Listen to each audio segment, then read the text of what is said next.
रमसा के गुम होने की वजह से अफनान और बेचारा कासिम साहब, इन दोनों की हालत इतनी ज़्यादा बिगड़ जाती है कि इन्हें कुछ भी समझ नहीं आती कि हमारे साथ हो क्या रहा है। और इनको देखकर अलीज़ा अब मुकम्मल तौर पर थक चुकी है, क्योंकि अलीज़ा ने जो प्लान बनाया था, प्लान में ये लोग नाकाम ऐसा होना शुरू हो चुके हैं। अब अलीज़ा ने अपनी माँ के सामने एक बड़ी डिमांड रख दी है कि हम लोग ऐसा करते हैं कि रमसा को मरवा देते हैं। क्या ये लोग रमसा को मरवा देंगे? रमसा को अगर ये लोग मरवाते हैं तो उसके बाद इनके साथ क्या असर होगा, ये सब कुछ आज के शो में बताएंगे। नान बेचारा हर जगह पर रमसा को ढूंढने की कोशिश करता है, हर जगह पर जाता है, लेकिन रमसा ऐसे नहीं मिलती।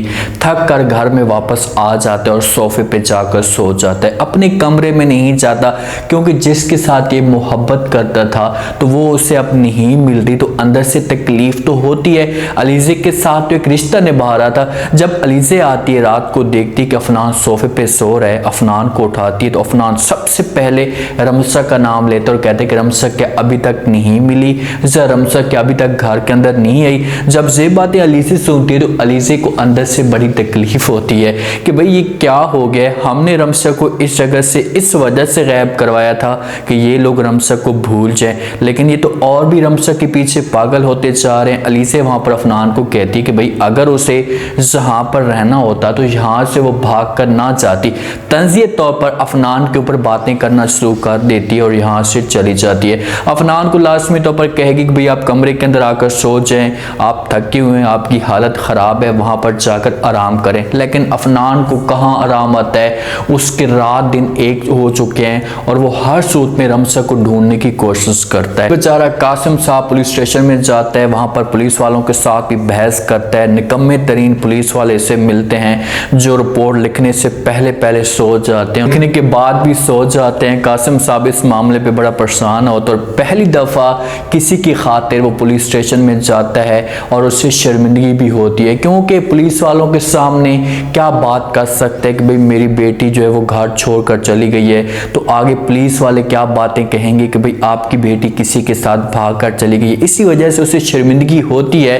लेकिन वहाँ पर इसका पुलिस वाला कोई दोस्त भी निकल आता है जिस पर ये रिपोर्ट लिखवा कर घर वापस आ जाता है। जब घर वापस आता है, अफसीन बेगम इसका इंतजार कर रही होती है, इसके सामने मोबाइल कर देती है और कहती है कि कब से मैं आपको कॉलिंग कर रही थी कि आप वापस क्यों नहीं आ रहे, लेकिन आपका मोबाइल तो जहाँ पर था आप तो मोबाइल भूल चुके थे और किसी और बंदों की भी कॉलें आ रही थी, आप मोबाइल पे चेक कर लें। कासिम साहब मोबाइल को नहीं देखता, वहाँ से मोबाइल लेता और जाने की कोशिश करता है। पीछे से अफसीन आवाज़ें देती है और रोकने की कोशिश करती है और कहती है कि भाईजान अगर आप इस तरीके से रमसा के पीछे परेशान होते रहे, अपनी सेहत का ख्याल ना रखा, तो आपकी जो हालत है वो और भी ज़्यादा बिगड़ सकती है, आपकी हालत और भी ज़्यादा ख़राब हो सकती है। इसी वजह से आप उसे हमेशा के लिए भूल जाएं। अगर आप लोग ये समझते हैं कि रमसा के साथ कोई हादसा पेश आया, तो रमसा के साथ अगर हादसा पेश आया होता तो हॉस्पिटल वाले हमें कब के कालें कर चुके होते और हमें बता चुके होते कि भाई रमसा नाम की लड़की हमारे पास आई है, इसके साथ इस किस्म का सीन पेश आया है। कुछ भी ऐसा माहौल नहीं है,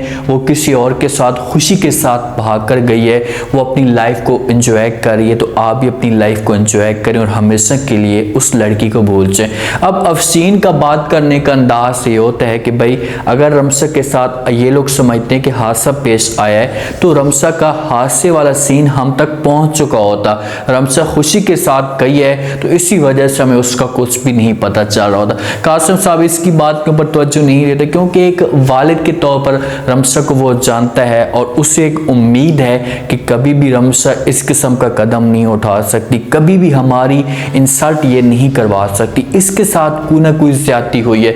रमसा तो एक कमरे के अंदर बंद पड़ी होती है। अलीज़ा अब अंदर से मुकम्मल तौर पर थक चुकी है, जैसा उसने सोचा था वैसा बिल्कुल भी नहीं हो रहा। उसने ये सोचा था कि रमसा जहाँ से चली जाएगी तो उसके बाद ये लोग सारे के सारे हमारे साथ सेट होना शुरू हो जाएंगे। अपनी माँ को कहती कि माँ जी आपने तो कहा था कि हम ये प्लान बना रहे हैं, ये जब प्लान मुकम्मल हो जाएगा तो उसके बाद ये सारे के सारे हमारे साथ ठीक हो जाएंगे, ये तो और भी हमारे साथ बिगड़ते जा रहे हैं। आगे से अफसीन कहती कि भाई थोड़ा सा सब्र कर जा, शुरू से ये मुश्किलात आपको आएंगी लेकिन ऐसे ऐसे सब कुछ ठीक हो जाएगा। ये कहती कि भाई कहाँ ठीक होगा, मुझसे ये चीज़ें बर्दाश्त नहीं होती, बस मैंने फैसला कर लिया। अफसीन पूछती कि भाई कौन सा फैसला, तो आगे से अलीज़ा कहती कि आप ऐसा करें कि उनको बोलें कि रमसा को मरवा दें।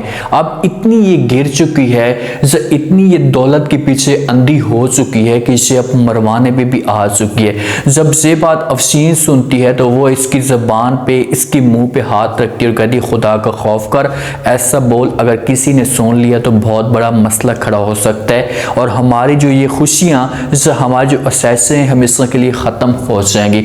अलीज़ा कहती मैं क्या करूँ, मुझसे सब कुछ देखा नहीं जा रहा, आपने जैसा बोला था वैसा तो बिल्कुल भी नहीं हो रहा। अफनान के दिल में और भी रमस आती जा रही है और ये ऐसा हकीकत में भी होता है। जब आप एक इंसान के साथ जुल्म करते हैं अगले के दिल में नफरत पैदा करवाने के लिए, तो ऐसा नहीं होता, अगले के दिल में और भी ज़्यादा उस इंसान के लिए चाहत बढ़ती है, उस इंसान के लिए मोहब्बत बढ़ती है, जिसे हकीकत में अमली तौर पर भी हो चुका है। कासिम साहब की हालत इतनी ज़्यादा ख़राब हो जाती कि ना ये कुछ खाता है, कुछ पीता है, ना किसी के साथ सीधी तरीके से बात करता है। तो डॉक्टर वाले आते हैं, अफनान लेकर आता है, डॉक्टर चेकअप करता है। उसके बाद जो है वो अफशीन बेगम भी डॉक्टर के साथ आकर बात करती है और कहती है कि डॉक्टर साहब भाई की क्या हालत है, क्या खैरियत है उसकी, उसके साथ क्या मसला है, वो कब से परेशान रह रहा है। तो आगे से डॉक्टर ये बातें सुनता है तो वो जवाब देते हैं लोगों को, भाई जो कासिम साहब का रवैया बता रहा है तो मुझे ऐसा लगता है कि कासिम साहब की ज़िंदगी जो उम्मीद ख़त्म होने वाली है।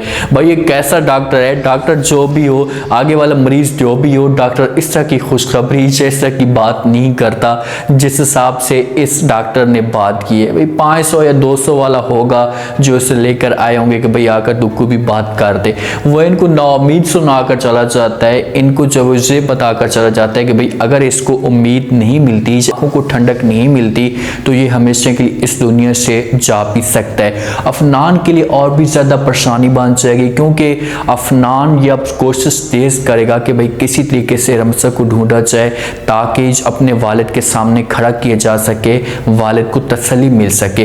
पुलिस वाले कोशिश करेंगे, क्योंकि पुलिस वाला जो कासिम साहब का दोस्त निकला है ना, उससे तरस आएगा और वो अब अपनी कस्टडी में रख कर सब कुछ तेज़ कर देगा, कार्रवाई तेज़ कर देगा।